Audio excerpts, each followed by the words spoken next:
El Tyrannosaurus Rex desgarra a su presa. Sus mandíbulas, capaces de ejercer una presión de 6 toneladas por centímetro cuadrado, trituran el hueso como si fuera una cáscara de nuez. 9 toneladas de peso, 13 metros de longitud. Es el depredador alfa, el monarca indiscutible de un mundo prehistórico. Gobierna el planeta con una tiranía de músculo y dientes. Y entonces, el cielo se enciende. Algo ha llegado desde el cosmos. Algo inmenso, que se precipita hacia la Tierra a 20 kilómetros por segundo. Horas más tarde, el tirano yace muerto. Todos los dinosaurios están muertos. 170 millones de años de evolución borrados en un solo día. Y sin embargo, algo sobrevivió.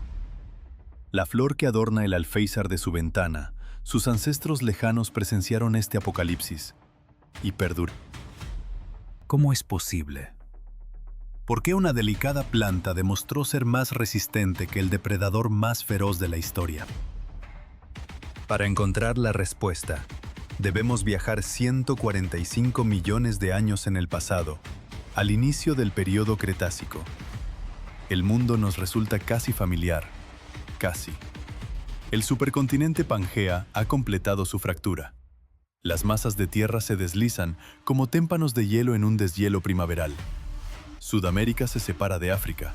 La India emprende su largo viaje hacia Asia. Australia se prepara para abandonar la Antártida. Pero algo más está ocurriendo. El nivel del océano asciende. Drásticamente. Inexorablemente. El agua inunda vastas extensiones de tierra firme, dividiendo América del Norte con un gigantesco mar interior que se extiende desde el Golfo de México hasta el Océano Ártico. Europa se transforma en un archipiélago de islas tropicales. El clima es un perpetuo verano. Incluso en los polos, la temperatura rara vez desciende de los 10 grados. No existen los casquetes polares. La atmósfera, saturada de dióxido de carbono, crea un potente efecto invernadero. El planeta se cocía en su propio calor.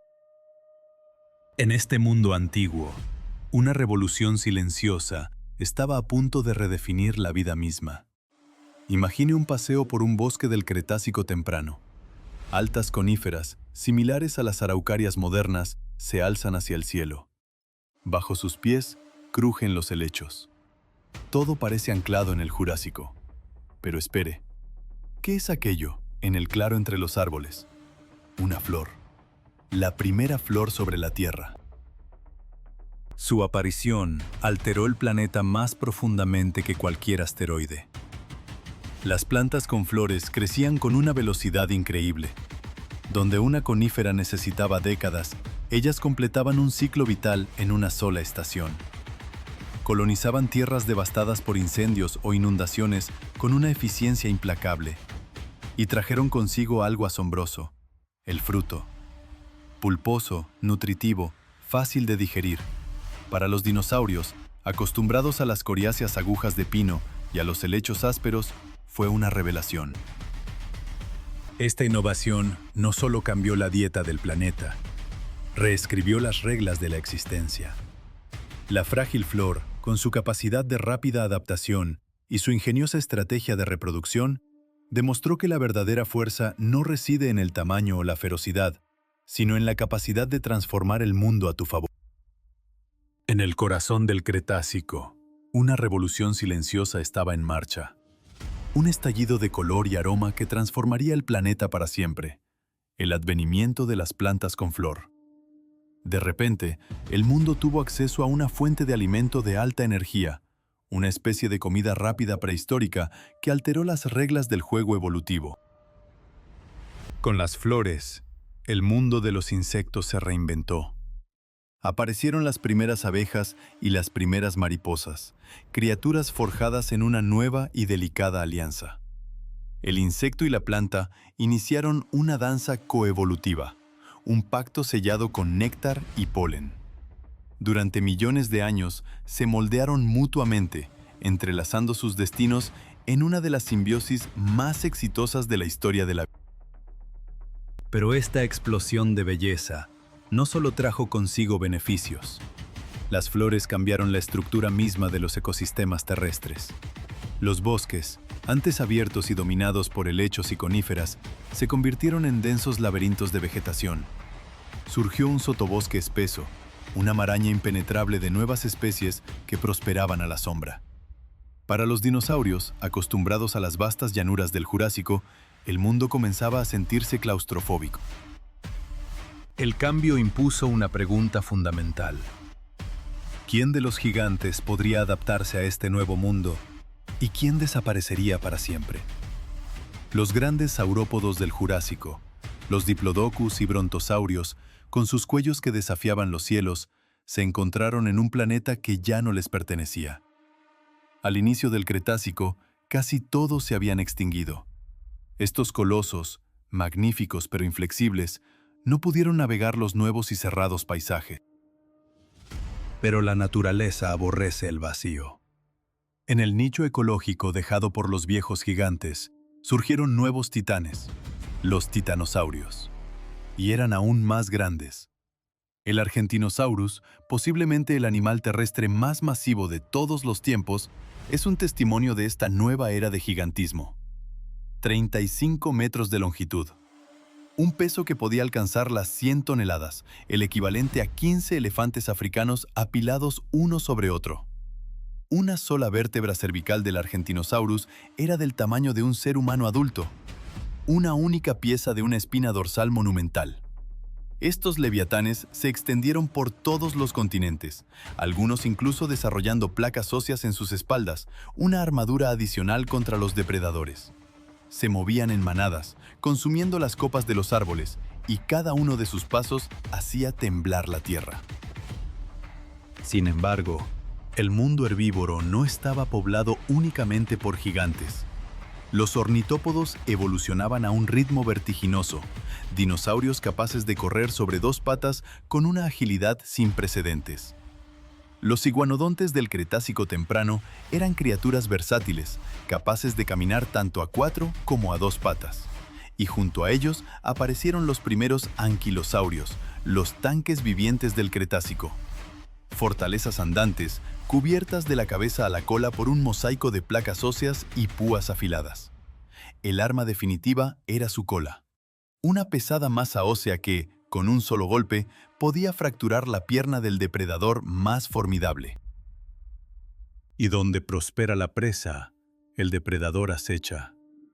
En el período Cretácico, los cazadores alcanzaron nuevas cimas de terror. El rey del Jurásico, el temible alosaurio, había desaparecido. El tiempo había cambiado, las presas habían cambiado, y él no logró adaptarse. Su trono fue ocupado por una nueva estirpe de superdepredadores, aún más espantosos. En los continentes del sur, surgieron los abelisáuridos, cazadores con hocicos cortos y brutales, a veces adornados con cuernos, y unos brazos delanteros tan cortos que resultaban casi cómicos, si no fuera por la letalidad de sus fauces. En el norte, el dominio pertenecía a los carcarodontosáuridos, cuyo nombre se traduce como lagartos con dientes de tiburón. No era una metáfora. Los dientes de un carcarodontosaurio medían hasta 20 centímetros de largo, finas cuchillas biológicas, aserradas y afiladas como navajas. Con una sola mordida, podían desgarrar el flanco de un titanosaurio. El Giganotosaurus de América del Sur, con sus 14 metros de longitud, fue uno de los mayores depredadores terrestres que jamás hayan existido. Pero en medio de esta carrera armamentista de tamaño y fuerza bruta, una nueva y sorprendente forma de terror estaba emergiendo en el norte, una criatura llamada Yutyrannus. Cada pétalo que se abría en aquel mundo antiguo era, a la vez, una sentencia de muerte para unos y una cuna para otros. Un recordatorio perpetuo de que en el gran teatro de la existencia, la belleza y la extinción son inseparables, y el cambio es el único guión eterno. En las antiguas tierras de lo que hoy es China, caminó un tirano. Pero no como lo habíamos imaginado. Su nombre, Yutyrannus huali, significa el hermoso tirano emplumado. Un pariente primitivo del colosal Tyrannosaurus rex que alcanzaba hasta 9 metros de longitud. Su rasgo más sobrecogedor no eran sus dientes, sino su cuerpo, cubierto por un manto de plumas largas y filamentosas. Un eco ancestral de las aves modernas, pero a una escala monstruosa. Este descubrimiento destrozó para siempre nuestra imagen de los dinosaurios. Dejó de ser una fantasía para convertirse en una hipótesis plausible. Muchos de los grandes depredadores, especialmente aquellos que acechaban en climas más fríos, podrían haber estado cubiertos de plumas. No por vanidad, sino por una necesidad brutal: conservar el calor corporal en un mundo inclemente. La imagen de un Tyrannosaurus cubierto de un plumaje oscuro y primitivo deja de ser una ocurrencia para convertirse en una posibilidad escalofriante. Pero la Tierra, con toda su ferocidad, no era el escenario del poder absoluto.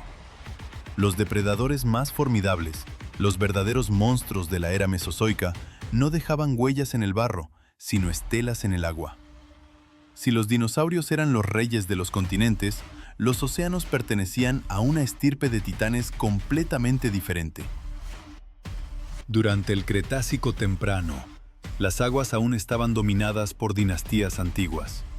Los ictiosaurios, con su forma de delfín tallada por la evolución convergente, patrullaban las aguas abiertas, reptiles perfectamente adaptados a una vida de velocidad y emboscadas.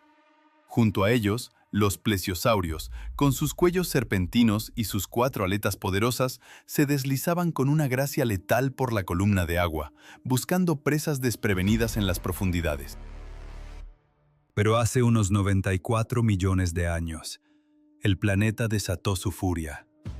Una serie de masivas erupciones volcánicas submarinas rasgaron el lecho oceánico, vomitando millones de toneladas de dióxido de carbono a la atmósfera y a las aguas.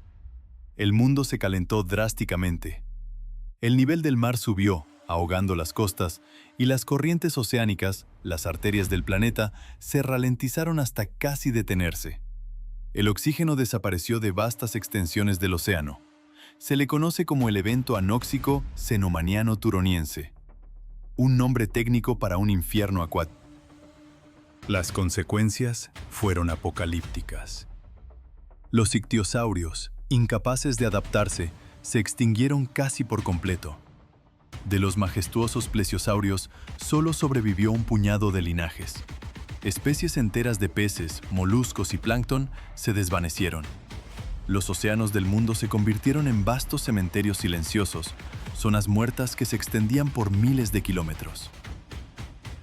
Pero toda gran crisis es también una era de oportunidades. Y en el vacío de poder dejado por los antiguos amos, una nueva fuerza esperaba su momento. Eran los mosasaurios. Parientes de los actuales varanos, estos lagartos terrestres habían regresado al agua, evolucionando hasta convertirse en las máquinas de matar más perfectas que los mares han conocido. En la cima de esta nueva pirámide se encontraba el Mosasaurus hoffmanni, un leviatán que podía superar los 17 metros de longitud. Su cuerpo hidrodinámico, impulsado por una cola poderosa, le otorgaba una velocidad increíble. Sus mandíbulas, equipadas con 2 hileras de dientes cónicos y afilados, estaban diseñadas no solo para cortar, sino para aferrar y desgarrar cualquier cosa que se cruzara en su camino. Cazaban todo: peces, tiburones, amonites, otros reptiles marinos e incluso a los de su propia especie. Los restos fósiles con marcas de dientes de otros mosasaurios revelan una verdad brutal. El canibalismo no era una excepción, sino una práctica común. Junto a ellos, patrullaban tiburones gigantes como el Cretoxirrhina, de 7 metros, y peces depredadores monstruosos como el Sifactinus, de 6 metros de largo, con un apetito tan voraz que a menudo moría asfixiado al intentar tragar presas demasiado grandes. Y mientras las profundidades se teñían de sangre, en los cielos se libraba otra batalla por la supremacía. Los pterosaurios, los señores alados del Mesozoico, habían alcanzado el cenit de su diversidad. El Quetzalcoatlus, con una envergadura de hasta 12 metros, era una criatura del tamaño de una avioneta. Con su largo cuello y su pico desdentado, planeaba sobre las corrientes térmicas, recorriendo enormes distancias sobre el océano en busca de alimento. Pero un nuevo tipo de criatura alada estaba emergiendo de las sombras de los bosques. Descendientes directos de los dinosaurios terópodos, las primeras aves comenzaban a reclamar los cielos. Eran pequeñas, ágiles y cubiertas de un plumaje complejo. No podían competir con los pterosaurios en tamaño o majestuosidad, pero los superaban en maniobrabilidad, adaptándose mejor a los nichos ecológicos de los densos bosques. En la tierra, en el mar y en el aire, se desarrollaba el mismo drama eterno: el ascenso y la caída de las dinastías. Cada criatura, desde el tirano emplumado hasta el leviatán oceánico, era el producto final de millones de años de evolución, un depredador perfectamente adaptado a su tiempo. Pero el tiempo, como el propio planeta, nunca permanece estático. La Tierra no pertenece a nadie. Es un escenario de imperios fugaces, un trono que pasa de una especie a otra en el vasto silencio de la historia geológica, cada una convencida de su eternidad, hasta que el mundo cambia una vez más. Se había desatado una guerra silenciosa. Una contienda no por el territorio, sino por el aire mismo. Los nuevos contendientes, ágiles y eficientes, eran las aves.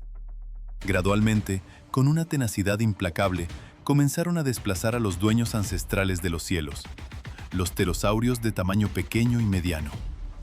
En los densos bosques, en las riberas de los ríos, entre los matorrales costeros, cada nicho ecológico se convertía en un campo de batalla, y en cada uno, las aves demostraban ser superiores. Hacia el final del Cretácico, el resultado de esta guerra era evidente. Los cielos bajos estaban casi vacíos de sus antiguos amos. Los pterosaurios menores se habían desvanecido. Solo quedaban los gigantes, colosos como el Quetzalcóatlus, que habían renunciado a la tierra para convertirse en soberanos del océano abierto. Allí, planeando sobre extensiones infinitas de agua, encontraron un último refugio, un dominio donde las aves, todavía atadas a la costa, no podían alcanzarlos. Pero su tiempo, también, llegaba a su fin. Mientras los cielos cambiaban de dueños, en la tierra firme, el mundo de los dinosaurios alcanzaba un esplendor sin precedentes. Nos adentramos en el Cretácico tardío. 80 millones de años habían transcurrido desde el inicio del período. Los continentes, en su lenta pero inexorable deriva, se habían separado aún más. Este aislamiento geográfico se convirtió en el crisol de la evolución, dando lugar a faunas únicas y espectaculares en cada masa de tierra. En América del Norte, vastas manadas de hadrosaurios, los dinosaurios de pico de pato, pastaban en las llanuras. Sus mandíbulas eran una maravilla de la ingeniería biológica. Contenían hasta 1 millar de dientes, dispuestos en baterías que se reemplazaban constantemente. Eran una trituradora biológica perfecta para la vegetación más resistente. Sus cabezas, adornadas con crestas huecas y complejas, no eran meros adornos. Funcionaban como cajas de resonancia. Una manada de hadrosaurios en movimiento era una orquesta prehistórica, emitiendo llamadas profundas que se propagaban por kilómetros, una sinfonía de trompas y trombones naturales. Junto a ellos, deambulaban los ceratópsidos, los imponentes dinosaurios con cuernos. El Triceratops, del tamaño de un vehículo de carga, era uno de los más reconocibles. Sus 3 cuernos faciales y su inmenso volante óseo no solo servían como una formidable defensa contra los depredadores, eran también armas para los combates rituales entre machos por el derecho a aparearse. Se han descubierto cráneos de Triceratops con perforaciones que coinciden perfectamente con los cuernos de un rival, cicatrices de batallas pasadas grabadas en hueso. Y sobre este magnífico tapiz de vida, reinaba una presencia formidable: el Tyrannosaurus Rex. Con hasta 13 metros de longitud y un peso que podía alcanzar las 9 toneladas, era el superdepredador de su ecosistema. Sus mandíbulas, capaces de ejercer una fuerza de mordida de casi 6 toneladas por centímetro cuadrado, podían pulverizar hueso con una sola dentellada.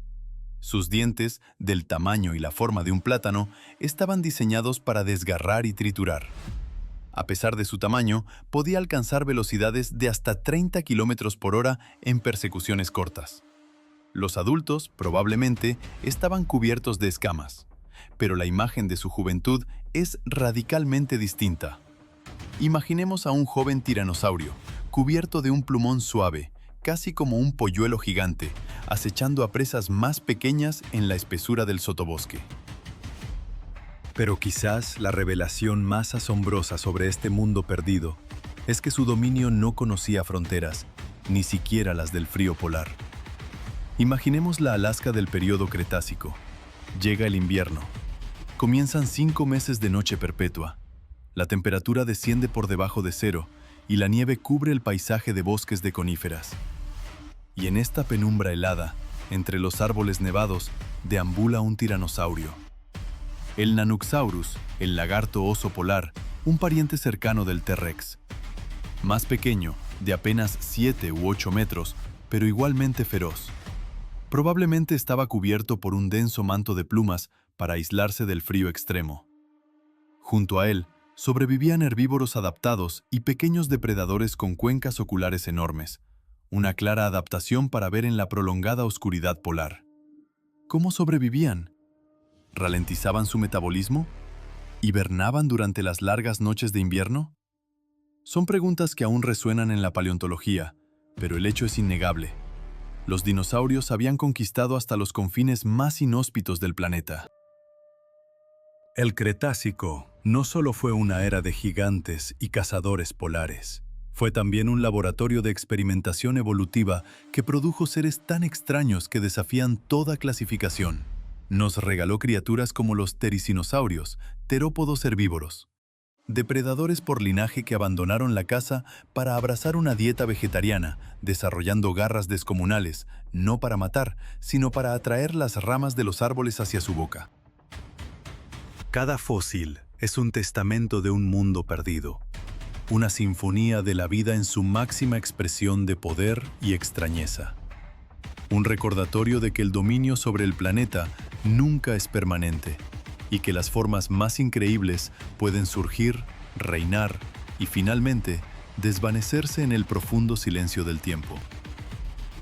Se yergue una silueta enigmática, alcanzando hasta 5 metros de altura. Su cuello, largo y grácil, evoca a los grandes saurópodos, pero sus extremidades delanteras culminan en un arma insólita. Garras de 1 metro de longitud. Armas formidables que, sin embargo, no estaban hechas para la caza. El Therizinosaurus, un gigante apacible, las empleaba como ganchos colosales para doblegar las ramas y arrancar el follaje de las copas más altas. Era la extraña fusión entre un perezoso descomunal del tamaño de un elefante y la estirpe de los dinosaurios. Mientras tanto, en las vastas redes fluviales de lo que hoy es África, reinaba una criatura de pesadilla. El Spinosaurus, el único dinosaurio que verdaderamente conquistó el medio acuático. Podía medir hasta 18 metros de eslora, una bestia coronada por una inmensa vela dorsal de casi 2 metrómetros de alto. Sus fauces, largas y estrechas como las de un cocodrilo, estaban erizadas de dientes cónicos, perfectos para ensartar presas resbaladizas. Con sus patas palmeadas y una cola aplanada como un remo, pasaba la mayor parte de su existencia sumergido en los ríos, acechando peces gigantescos. Era menos un dinosaurio terrestre y más un verdadero monstruo fluvial, el soberano indiscutible de las aguas del Cretácico. Pero ni el gigante de las garras, ni el monstruo del río, estaban preparados para lo que vendría. Ninguna criatura lo estaba. Hacia el final del período Cretácico, el mundo de los dinosaurios era un tapiz de una diversidad asombrosa. Miles de especies, desde diminutos depredadores emplumados hasta titanes de 100 toneladas, poblaban cada rincón del planeta. Desde las heladas zonas polares hasta el ecuador ardiente, desde las profundidades del océano hasta los cielos más altos, su dominio parecía eterno. Habían sobrevivido a innumerables crisis, cambios climáticos, erupciones volcánicas masivas, 170 millones de años de un reinado incuestionable sobre la Tierra. Y entonces, en un solo día, todo terminó. Un viajero silencioso, un asteroide de entre 10 y 15 kilómetros de diámetro, cruzó el sistema solar en una trayectoria de colisión. Se estrelló contra la Tierra en la actual península de Yucatán, a una velocidad de 20 kilómetros por segundo. La energía liberada en ese instante fue inconcebible, el equivalente a 1.000 millones de bombas atómicas detonando simultáneamente. En los primeros segundos, la onda de choque aniquiló toda forma de vida en un radio de 1.500 kilómetros, pulverizando bosques, montañas y a sus habitantes. En los primeros minutos, los escombros incandescentes, lanzados más allá de la atmósfera, regresaron como una lluvia de fuego, desatando tormentas ígneas a escala global que consumieron continentes enteros. En las primeras horas, el impacto generó tsunamis de una escala nunca vista. Muros de agua de cientos de metros de altura que barrieron las costas y penetraron miles de kilómetros tierra adentro. En los primeros días, el sol fue borrado del cielo. Una gruesa mortaja de polvo, hollín y ceniza envolvió el planeta en una oscuridad perpetua. La temperatura se desplomó. Comenzó un invierno nuclear sin guerra. Durante los primeros meses, la fotosíntesis, el motor de la vida, se detuvo. Las plantas se marchitaron y murieron en la penumbra helada. Los herbívoros, privados de su sustento, perecieron de hambre. Y tras ellos, los depredadores, que se encontraron con un mundo vacío de presas. La gran maquinaria de la vida se detuvo. Un año después, el planeta era un cementerio. Solo los carroñeros y los más resistentes persistían. Pequeños mamíferos ocultos en sus madrigueras, cocodrilos y tortugas capaces de sobrevivir largos periodos sin alimento. Algunas aves y plantas cuyas semillas pudieron resistir. Todo lo demás se había desvanecido. Los dinosaurios no avianos, los pterosaurios, los mosasaurios, los plesiosaurios, los amonites. El 75% de todas las especies de la Tierra, extintas. La extinción masiva del Cretácico-Paleógeno había cerrado el telón de la era Mesozoica. Pero la historia no concluyó. De las cenizas surgieron los herederos. Las aves supervivientes, los únicos descendientes directos de los dinosaurios, se diversificaron para llenar un planeta vacío. Los mamíferos, que durante millones de años habían vivido a la sombra de los gigantes, emergieron de sus refugios y comenzaron su propia y extraordinaria evolución. Los cocodrilos, las tortugas, las serpientes, reliquias de un tiempo anterior, cruzaron la frontera de la extinción y siguen con nosotros. Y en los mares, los tiburones, los peces óseos y los erizos marinos sobrevivieron al apocalipsis. Junto a ellos, hubo otros supervivientes.